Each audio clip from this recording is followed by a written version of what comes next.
Make sure you check out our online store where we work with our graphic designer to create stunning garment and product designs that feature a wide variety of aircraft types such as British fighters, World War II aircraft, American bombers, Russian fighters and much more. You can pick your favourite designs and personalise any items within our Redbubble store that range from clothing right the way through to stationery. All of our designs feature our logo so you can show your support for the channel while getting a quality product. You can head to our website aircrewinterview.tv and click store, or go to redbubble.com/people/AC interview. Thank you and enjoy.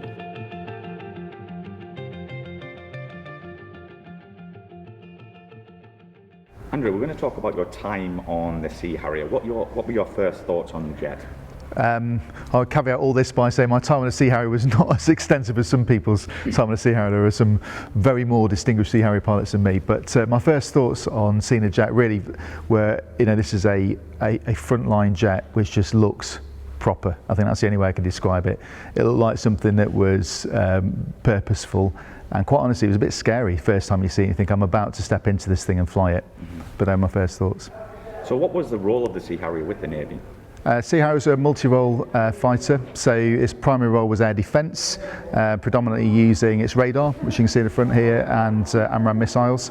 But it was also a ground attack aircraft and pretty accurate bombing as well, and reconnaissance as well. Pretty basic reconnaissance camera, but we could do some recce. Yeah, I think it's a surprise to me that the Sea Harrier could actually do air to ground. I think our viewers will be surprised about that as well. Yeah, well, we could do standard sort of level bombing, loft attacks, and in fact in dive bombing it's pretty accurate. The radar system, we could use a thing called ASDR, air surface difference ranging, which enabled sort of effectively the radar was pinging off the ground back to the aircraft, giving really accurate feedback, and we got some extremely accurate bombing from the Sea Harrier using that method. So, you mentioned before, but can you remember your ground training and what was it like coming from T1 to this monster? Yeah, the ground training again is a bit of a blur, mostly because we did it out in Akrotiri in Cyprus. The OCU was out there doing some air-to-air gunnery, and so we got to do our ground training out there. I just remember going windsurfing a lot and having a good time, really, Mike. But I think there was a bit of ground training thrown in there as well. Yeah, you had to do some work at some point. Yeah, exactly. Can you talk us through your first flight? And I'm guessing this was in a T8, is that correct? Yeah, again, I was really lucky to go flying with a guy called Rob Schwabby in a T8 while I was on holdover. A bit of a blurred memory of that flight, other than Schwabby let me have a go at hovering in and said I was doing all right. But my first flight in a Sea Harrier is a massively memorable one, for a couple of reasons. One is you just don't feel like you're ready for it. You have a couple of simulator flights, 2 flights in a T8, and then it's straight into your first solo. And the guys on the squadron had said, it's going to accelerate a bit quicker than a T8, which was a monster acceleration anyway. You step inside a single seat Sea Harrier without anything on the wings, clean aircraft, and you slam the throttle forward, and the acceleration was like, genuinely, you can't explain it to people. And it keeps going. It doesn't just go from like 0 to 60. It's 0 to 100 in about 4 seconds, and it will just keep going. So I just remember being blown away by this acceleration. So there must have been a big difference here coming from the Hawk. That must have been like, whoa. Oh yeah, just an insane difference. And again, on that first solo flight, heading back to the circuit and turning finals, and I felt like I was just ready. But these aircraft were tens of thousands of pounds an hour to fly, so they weren't going to spend hours and hours getting you ready. If you weren't ready, if you didn't meet the grade, then you'd just be chopped. So I felt like I was just ready, and as I entered the circuit and landed, it was a real sort of adrenaline rush for sure. So yeah, let's talk a bit about your flying training, and obviously we'll have to talk about the hovering. Can you just talk us through this? Yeah, well again, so you've done your first solo in a Sea Harrier, and then you get to go and fly in a 2-seat T8 again to do some what they call press-ups, so vertical takeoff and landings. You do 3 of those, it'll be about 2 minutes of hovering each, and then your second ever solo in a Sea Harrier was to vertically take off and hover. So there you are, heading out in front of everyone's watching, the instructor's watching on a headset speaking to you, and you slam full power and off you go, you get airborne vertically. Mine was a bit of a general NavX around the dispersal area, trying to get myself in a stable hover before VLing, and you do a couple of VTOs and VLs, I loved it. But it really does get the adrenaline flowing. Yeah, well, because the Sea Harrier was a multi-role fighter, the flying training was intense. The instructors were the finest instructors in the world, some of the finest pilots in the world. This jet is an incredibly demanding aeroplane to fly as a pilot, but then to operate as a weapons system and single seat, so you've got no weapon systems operator, navigator helping you out. Loads and loads of inputs coming in. I mean, to the point where you again right on the limit. Certainly, I was limits of my capacity in operating this aircraft. But we did everything from the first stage courses, the vertical takeoff, landing, VSTOL type regime, and then moving into air combat, recce trips, level bombing, dive bombing. But predominantly our role, of course, was air defence, air-to-air fighting using the radar and the AMRAAM missile.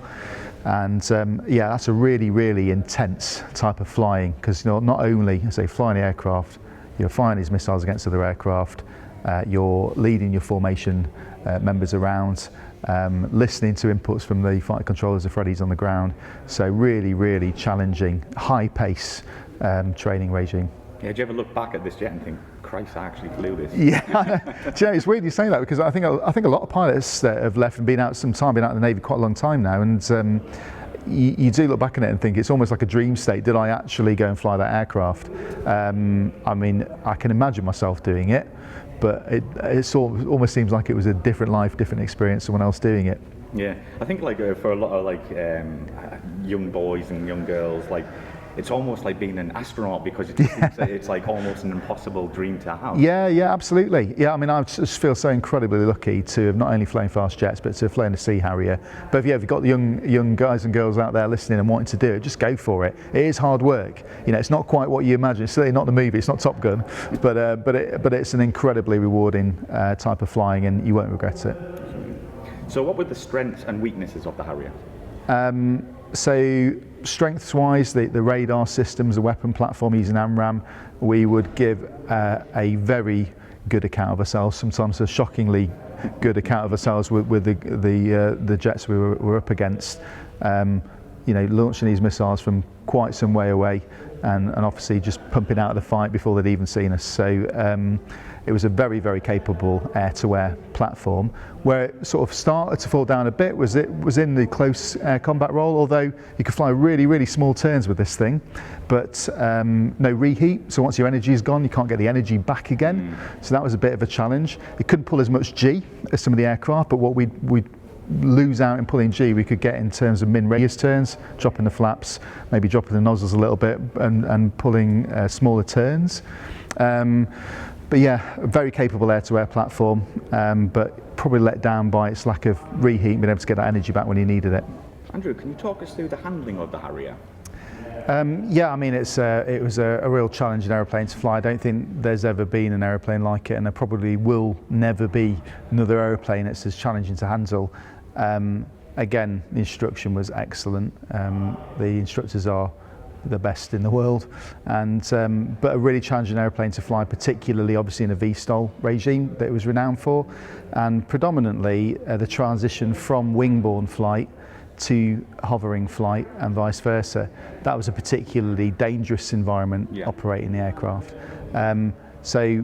Hovering itself, once you'd done it a few times, was okay, but that transition in and out of it was really, really challenging. But we had a really great time to learn all those techniques at RAF Wittering at the beginning, and flying training, landing in Vigo pad in a sort of wooded clearing, and but yeah, very challenging aeroplane to fly. The F-35 now, of course, one of my mates is a test pilot on it, designed to not be difficult to fly, which is good. That's how it should be. There were multiple ways to operate the Harrier in the sort of circuit regime, I guess, or to and from the boat. And most people are familiar, of course, with the throttle and the nozzle lever. Just taken into the circuit, our typical approach to the circuit is what we call the nozzly. So that was a fixed power, variable nozzle approach. So somewhere downwind, we'd set the amount of power we thought we needed. From memory, it was 80 to 85% RPM, depending on the weight of the aircraft. And then we would take our hand to the nozzle lever, and through the head-up display, and what we had a thing called an audio alpha gauge in our ear, which would beep high tone if the alpha was low, and low tone if the alpha was high. Obviously, high alpha is bad, because you might depart the aircraft. And we would control the alpha, looking through the head-up display, listening to the audio alpha, around the final turn, to the point where we then move into transitioning to hover. So at a certain point we checked the engine performance. It was around 100 knots in the Sea Harrier. I think the GR9 was about 50 knots, so it shows you the difference in performance of the wing. And we check in a head-up display what we call that we've got 3 flats. So there was symbology in a head-up display like a hexagon. Okay. And if we had 3 flats or less of that hexagon filled, then we knew that we had performance to hover. If we didn't, we didn't. So then you'd move your hand to the nozzle lever, pull it into the hover stop usually, and then as you left wingborne flight, moved into hovering flight, you'd apply extra power to hover the aircraft, and then into the hovering regime. But that was one bit. And accelerating away from the hover, again, another challenging environment. In fact, I nearly had an accident on the OCU doing this. One of the things you had to be very, very careful of with the Sea Harrier transitioning to and from hovering flight was keeping the ball, or the vane, I think there's a weather vane on the nose there, in the middle. So if there's any crosswind, you always had to have that in the middle. If you didn't, the jet would have a thing called intake momentum drag. And essentially, without getting into a whole load of technical stuff, if you didn't keep the ball in the middle, it could create a rapid yaw of the aeroplane.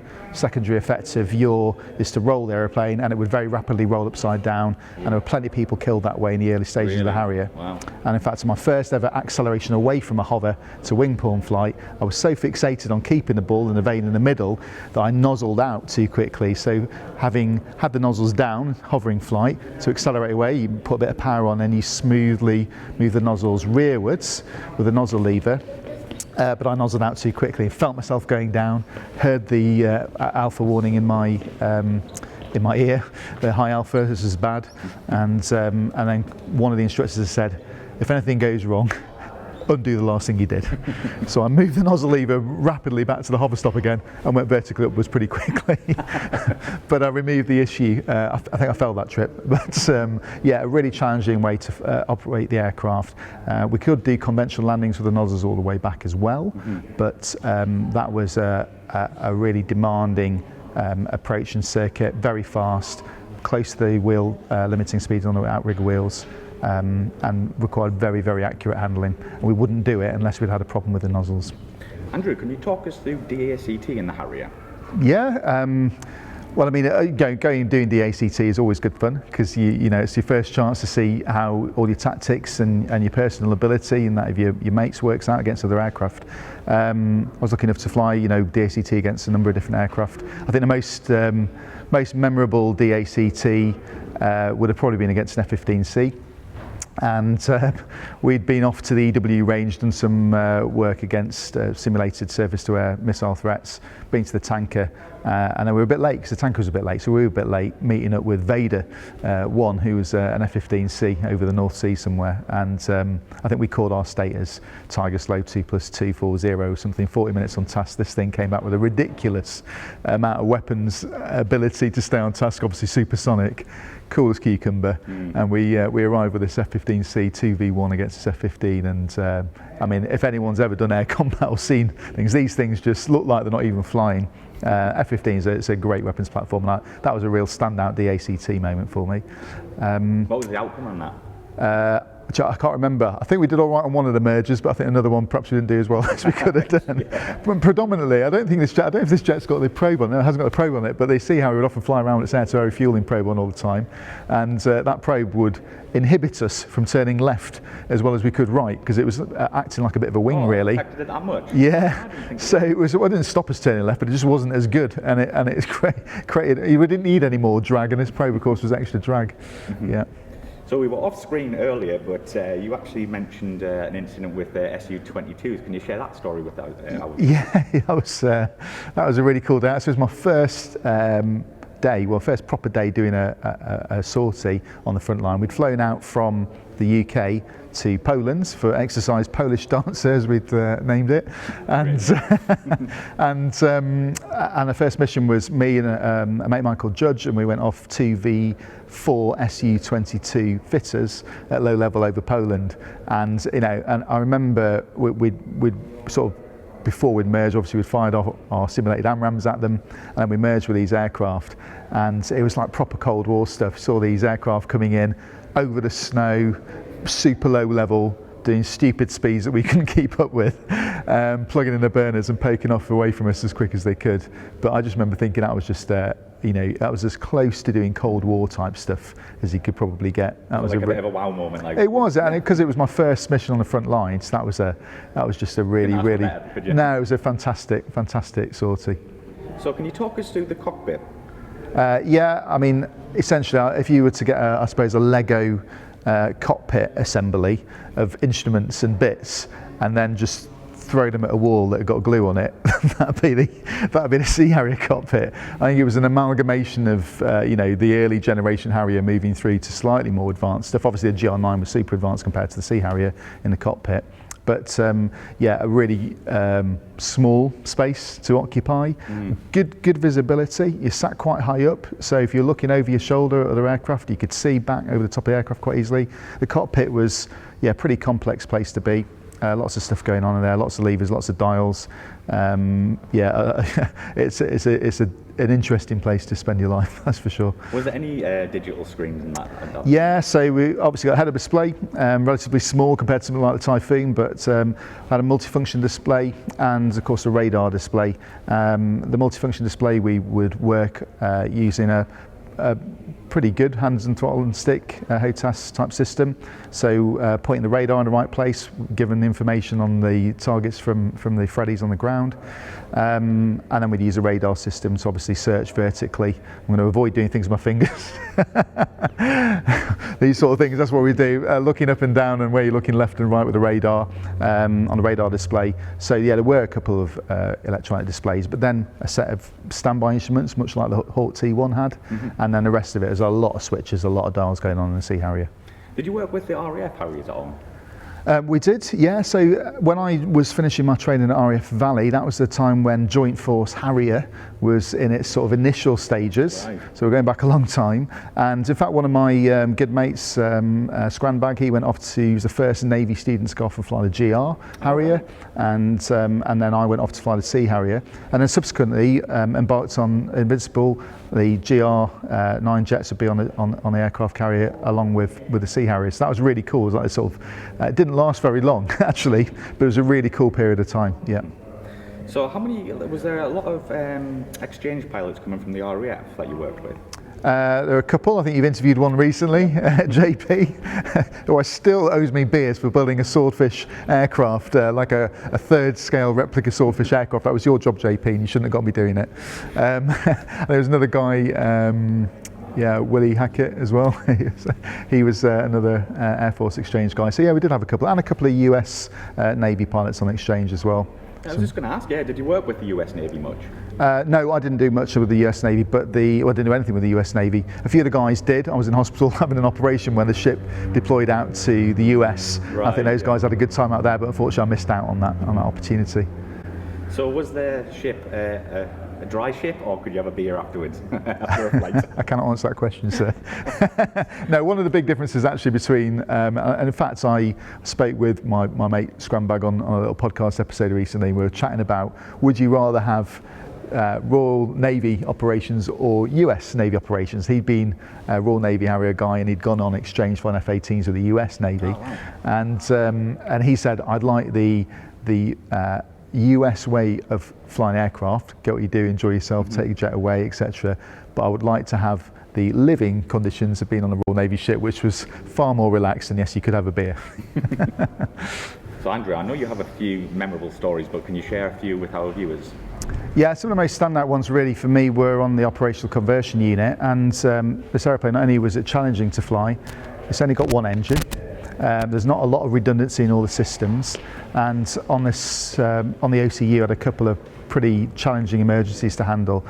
The first was an engine failure, so I was doing a flight back, it was the third flight of the day actually, back from RAF Wittering to Royal Naval Air Station Yeovilton at 24,000 feet, crossing an airway at 90 degrees, which military traffic often does, and my wingman, instructor pilot, was behind me in his aircraft, and he'd said, well, the weather's deteriorating, let's head back to Yeovilton and you can get your first pair's lead in a Sea Harrier out of it. So I did, and at 24,000 feet, there was a bit of a rumbling noise from behind me, and then what I could describe as really a big explosion, big pressure sort of explosion, and the whole aeroplane started violently shaking.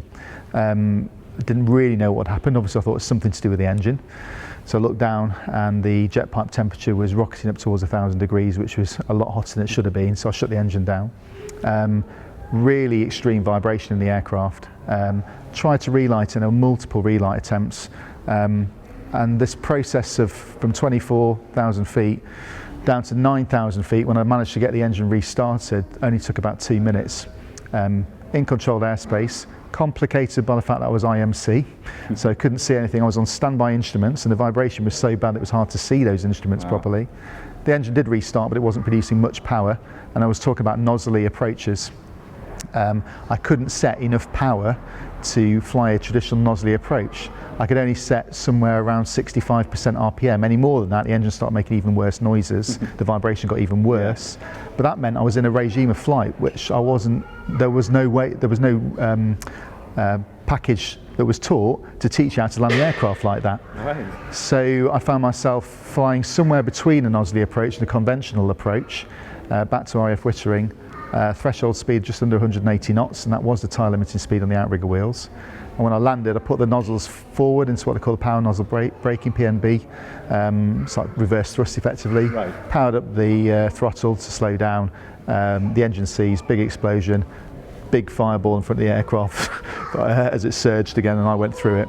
And then just sort of trundled to a stop with the fire crews waiting for me. So that was one. And then about 3 months after that, on my penultimate flight on the OCU, at about 29,000 feet, I was bustering up to catch up with my wingman, which is in a 2v2 intercept. Again, another huge explosion. This time, I couldn't hear it. I was a very loud noise, couldn't see anything, and realised, and then looked, and pretty much the whole of the not so central warning panel in the Sea Harrier was lit up. And I realised that the canopy had shattered.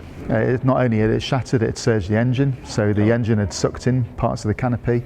And a pretty frenetic sort of 15-20 minutes making an approach into RAF St Athan, where it was pretty miserable weather, so it was raining on me, flying close formation, cabriolet, with an engine that was decidedly dodgy now by this stage, but managed to get the aircraft back safely to St Athan. I had windburn on my eyes, bits of perspex, sort of tiny little bits I got on my face. So it was a challenging day out, interesting day out. So did you train like for these type of emergencies or similar to quite often? We did train for them in a simulator, but you know, something like an explosive decompression like that, it's what they sort of term as a bit more of a black swan event. It's a bit like Sully Sullenberger into the river, and of course you can't train for all of those sorts of events. But again, just reiterating, training in the military is exceptional. Training on the Sea Harrier is exceptional, and that's what pulled me through, I think. So overall, did you enjoy your time on the Harrier, apart from them two crazy incidents? I did, yeah, absolutely. For me, it ended a bit early, unfortunately, due to some problems with my back. But it was a really, really enjoyable time. Incredible aircraft to fly, best pilots in the world, without a shadow of a doubt, to work with. And I really enjoyed my time. I look back on it actually with fond memories, even though there's some sad memories as well, which we've not covered in this video. But yeah, an incredibly enjoyable experience. Yeah, so do you ever look back in your logbook and be like, Christ, I did that, you know? Yeah. That's what I would be doing. I have looked back and seen some flights, and it's amazing how if you just look, some of them are just, it's R2, which is a radar 2 sortie, your second introduction to using the radar system. I can't really remember that. But then some, like obviously first step landing on the boat, or the TV4 Su-22s over upon those memories. And I remember doing some air-to-air refueling and seeing a mate of mine that I'd gone through fast jet training with that was Air Force, and I've seen another one air-to-air refueling with 2 Jaguars, and my mate was, and there was, is that Tenno? And he goes Scrabble, and I see him in his Jag, and it's me in a Sea Harrier. So those sort of things, you can't help but look back and smile at those sort of memories.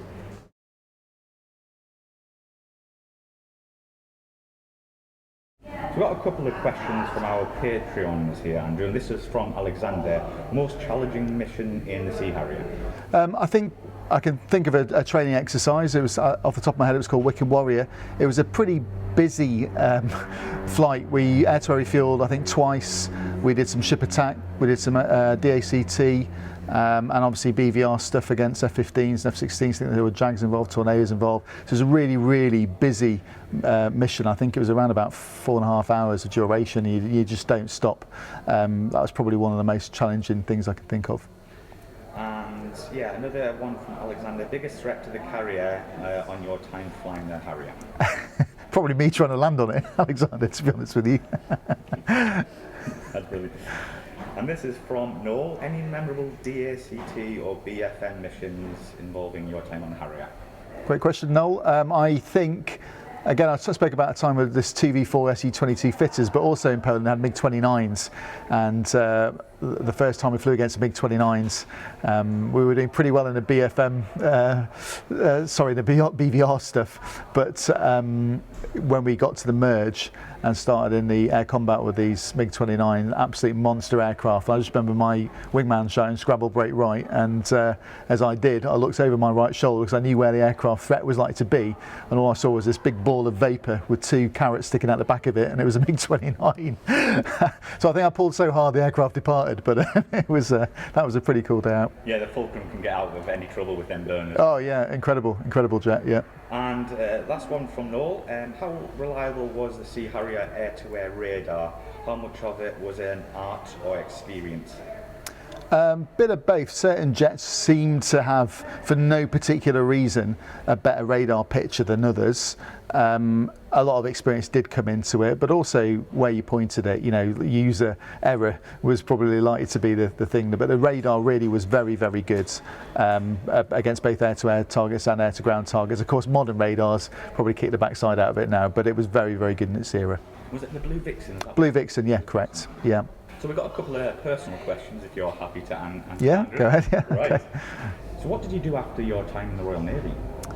So yeah, my time in the Royal Navy was a bit of a premature end for me for various medical reasons, but I was lucky enough to move into another flying role, which was with the airlines, and I joined Thomas Cook in about 2006. And that's where I've been ever since, is the airline world. I genuinely love airline flying as much as I did military fast jet flying. It's very different, obviously, but now I'm a long haul pilot flying a 787, and I've got to go to places in the world and do things in the world that I never thought I'd be able to do, that are on people's bucket list just once in their life, and I've got to do them multiple times in multiple countries, so I feel incredibly lucky to have done that. So what's the average layover? Do you get a couple of days to yourself, or is it back? It can be good question, Mike. It can be as small as 18, 20 hours, so really short time after a long flight. It could be as long as a week. So some of the better flights, I really like going to Santiago in Chile. I've been whitewater rafting there, gliding in the Andes. I love Mexico City. South America as a destination is just incredible. But yeah, sometimes we get some longer stays, but a lot of the time it's not quite what people think.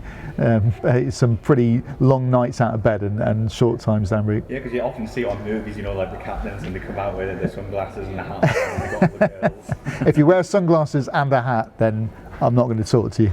I'm definitely not buying you a beer. Good call. So, do you have any hobbies? I do, yeah. So I think really when I left the Navy, I then moved away from this flying aeroplanes for flying aeroplane's sake. And around 8 years ago, someone just said, "Do you fancy going and having a go at gliding?" And I jumped in this glider with this instructor, and we went and flew on a ridge, flying in ridge lift. So we stayed up for about an hour. It blew my mind that I could stay airborne in an aeroplane without an engine. And since then, I've really got into the sport of gliding and racing, competition flying, so racing other aircraft around the sky. It's an incredibly dynamic type of flying. It still blows my mind every time I do it. It's probably some of the most fun and most demanding flying, weirdly, you'd think, next to a Sea Harrier I've ever done, to do it well. It's really, really tough. So, but I absolutely love it. And if anyone's never tried it before, go and check it out. It's a fantastic sport. Yeah, I've seen a couple of photos on your Instagram, there's been so many gliders, looked like an elephant march. It was there's so many of them. Oh, we've launched at my home club at Lasham Gliding Society. We launch regularly over 100 gliders in a space of an hour or so, and I've been in thermals with 35 other gliders, very, very close formation, but and I call it a gaggle. It's just like a random collection of aircraft in one bit of sky. So yeah, it's pretty challenging. Can be quite dangerous, but amazing fun. Do you have your military hat on when you like kind of like? Yeah, I mean, do you know, it's interesting you say that, because a lot of the things that I do in glide, like joining other aeroplanes in a thermal when they're circling, is very much like joining a single circle fight in a fast jet. So I'm sure that all of that stuff I did in my fast jet training has brought itself into my sport of gliding, and certainly handling the aircraft. So I think there are a lot of similarities. Favourite aircraft you've flown? I think the Hawk's got to be up there, just because it's just such a great aircraft to fly. Other favourite aircraft, I really enjoyed my time on the Firefly. I know it's a little single engine piston aircraft, but I think probably because it was the first time I thought I'm really starting to do this, I'm starting out on my journey, and I think the memories of it, it's never just about flying an aeroplane, it's what you did with it, the people you were with. So I think probably the Firefly, I just really loved that time of my life. Brilliant. Aircraft you would love to fly? I would love to fly an F-22, a Raptor. I think as a fighter pilot's aeroplane, that's got to be right up there. I suppose it's getting older tech now if you look at something next to an F-35, but every time I see that thing display. Or Mirage 2000 as well, get old school, but just a big engine, big burner. I'd like to fly Mirage 2000. I'm glad you said them, because most people it's Spitfire. So oh yeah, I would like to fly. Who wouldn't like to fly a Spitfire? But yeah. But yeah, you also run Flight Deck Wingman. Can you tell us about this? Yeah, Flight Deck Wingman is a company I started when I'd left the forces, and initially I started it to help military pilots become airline pilots. So for anyone that wants to become an airline pilot, you often go through an assessment process, interviews and all sorts of group exercises, and military pilots, you know, we've become a little bit institutionalised. And so I started helping out my military mates. Now I help loads and loads of people, hundreds of pilots we've helped pass interviews, apply for jobs, and ultimately get the airline job that they want. And that's what Flight Deck Wingman's designed to do, and it's really, really successful. I love helping people. So yeah, check it out if you want to be an airline pilot. So where can we find you actually online? So all the usual social media channels, Instagram, LinkedIn, Facebook, Twitter, Flight Deck Wingman, 3 separate words. That's where you'll find me. Brilliant. Well, thanks very much for coming on the show, Andrew. Thank you, Mike. Thanks everyone. I really enjoyed it.